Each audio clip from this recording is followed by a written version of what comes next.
Good evening, and welcome to Bismill's News Corner. Tonight, we bring you breaking news from across the globe. We start with a series of bomb threats targeting prominent Democratic lawmakers, raising concerns about political violence. We'll have a detailed report on the investigation and reactions. Also, trade tensions escalate as the United States explores tariffs on uranium imports from Canada, a move that could significantly impact the North American energy sector. We'll analyze the potential economic fallout. In international news, a fragile ceasefire takes hold in southern Beirut after weeks of intense fighting. We'll have a live report from the region on the humanitarian situation and hopes for lasting peace. And in a landmark decision, England and Wales move closer to legalizing assisted dying for terminally ill patients. We'll discuss the ethical and legal implications of this controversial issue. Stay with us for in-depth coverage of these stories and more. Across the nation, law enforcement agencies are on high alert following a wave of bomb threats targeting prominent Democratic lawmakers. The threats, which were received via email and phone, have prompted increased security measures at the homes and offices of those targeted. The FBI is leading the investigation, working closely with local and state authorities to identify the source of the threats and bring those responsible to justice. "We are treating these threats with the utmost seriousness," stated an FBI spokesperson. "Threats of violence are never acceptable, and we are committed to ensuring the safety and security of all Americans."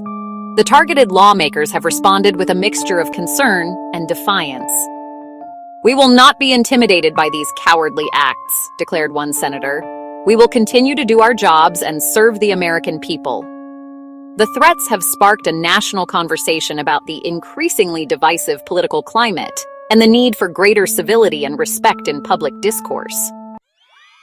The Trump administration is considering imposing tariffs on uranium imports from Canada, a move that could have significant implications for the North American energy sector. The administration argues that Canadian uranium imports pose a threat to national security, citing the need to protect domestic uranium mining. Canada, a close ally and the second-largest uranium producer globally, has expressed disappointment over the potential tariffs. Canadian officials argue that their uranium exports pose no security risk and that the tariffs would harm both economies. The proposed tariffs have also raised concerns within the U.S. nuclear energy industry, which relies heavily on Canadian uranium. Industry experts warn that tariffs could disrupt the supply chain and lead to higher energy prices for consumers. The outcome of the tariff decision remains uncertain, with both sides engaged in intense negotiations to find a resolution. Canadian Prime Minister Justin Trudeau and President-elect Donald Trump met today at the White House for a highly anticipated meeting. The two leaders discussed a range of issues, including trade, security, and the future of the U.S.-Canada relationship. The meeting, which lasted for over an hour, was described by both sides as productive and cordial. "We had a very frank and constructive conversation," said Prime Minister Trudeau. "We reaffirmed the importance of the U.S.-Canada relationship and our commitment to working together on issues of mutual interest." President-elect Trump echoed these sentiments, stating that the U.S. and Canada share a special bond and that he looked forward to working closely with Prime Minister Trudeau on issues such as trade and border security. The meeting comes at a time of uncertainty for the U.S.-Canada relationship, following a contentious election campaign in which President-elect Trump made critical remarks about Canada's trade practices.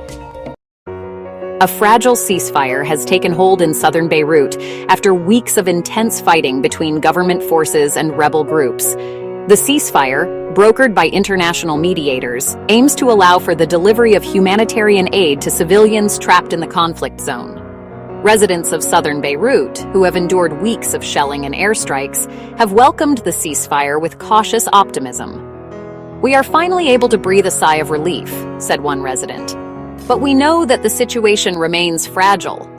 The United Nations has called on all parties to the conflict to respect the ceasefire and allow for the safe and unimpeded delivery of humanitarian assistance.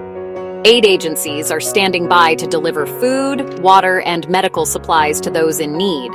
The ceasefire is a positive step towards ending the violence in southern Beirut. However, significant challenges remain, including the need for a lasting political solution to the conflict. Tonight, we covered breaking news from around the world, from bomb threats against lawmakers to trade tensions and a fragile ceasefire. CNN continues to monitor these developing stories and will bring you the latest information as it becomes available. Stay tuned for more updates.